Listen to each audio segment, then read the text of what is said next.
Nga yolo li karesio and nawle sukal suñu gox Inge Aubin Sagna Inge Rongomi ñi la ko candidat pour la mairie de Bignona programme yi nono wono yo reere Bignona dikati Bignona be matikati Bignona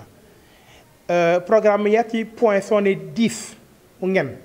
étiré wajaw midi e wagnay fole wa fi wolof mante wa fa wati karambak etc. programme yoyoy nous manu sofio parce que développement yara Bignona di éloigné yommi di wafa wati karambak di brokab di fi wolof etc. babay sembe mokane ou par fang manu fene sembay agriculture rawuj mi agriculture yemi électricité il faut man ulalaw si lo pas fati Bignona tanon san di baj kurangay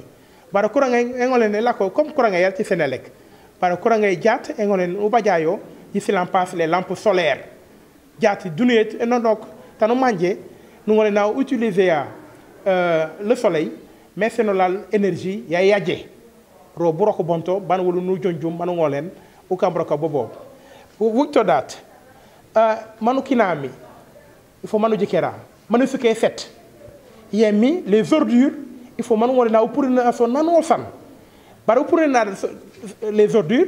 faut que jikera ten ngolena u gaso parce que les gaso bobo mom panu jikera tan mande kankan décharge mu gabo les ordures tin tan mande tan ta jaké balé kadjon activité yati anosan wukto dat wan koné mi les infrastructures étiré l'hôpital yare Bignona il faut que manu donné na yo kañ hôpital ya baje sembe man si juto sanosan ku docteur di ngolé ku santen so reere Bignona wana sanu baje ngolé santene parce que Bignona isuku yemak Bignona yemi figuré yati la région naturelle de Casamance pour to date kankan infrastructure culturelle rano kon minan bibliothèque nous canaro des instruments nous canaro wan ku ngila ko ngolé ne ku utiliser les artistes ku kimeuk ku bomeuk manko kan leur création artistique parce que Casamance eba baje sembe wajaw midi la culture foku rabena ko ngilak di la culture pour to date infrastructure sans économie infrastructure hôtelière Bignona baje hôtel wanu bajana caressero auberge bara nous sola e baj hôtel yokbe 4 étoiles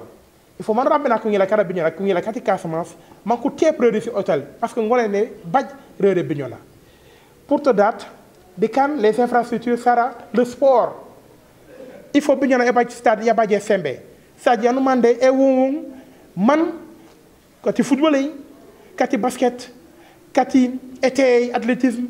kati judo etc. ku ngolene anosan no baj tapu kan activité yole surtout banaka bu jon date la nuit no baja des projecteurs man bu kana ku ngolene ko continuer pour que bolin bara le sport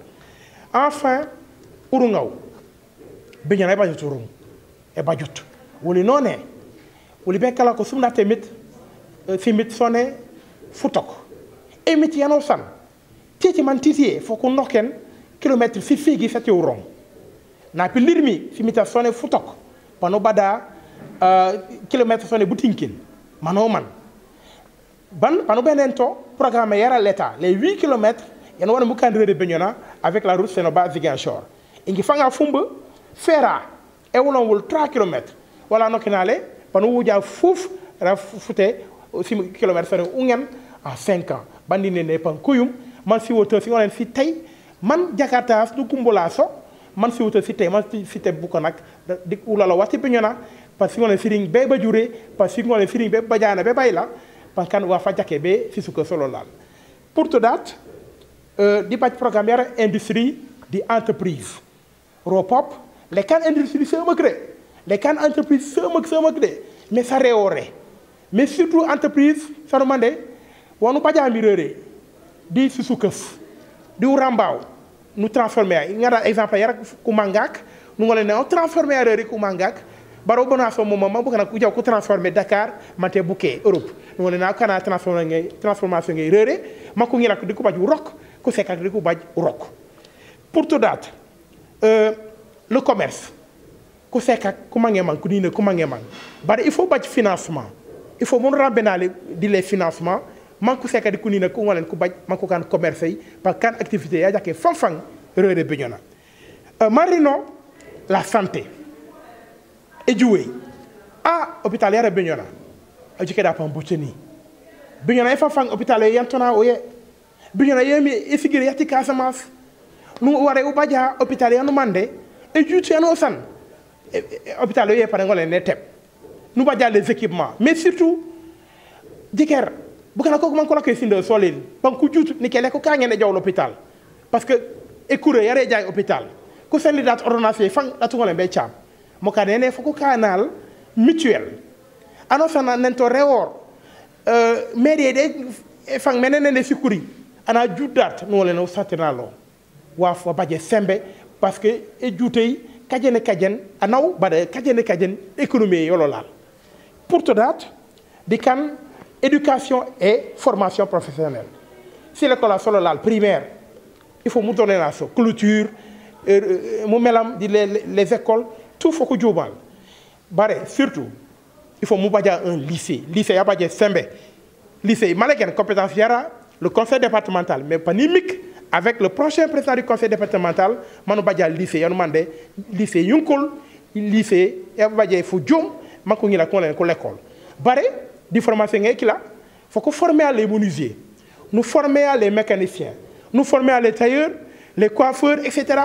manko baj formation ya jaké nous sénal le matériel nous sénal les financements manko ngolen krok manko développer parce que beaucoup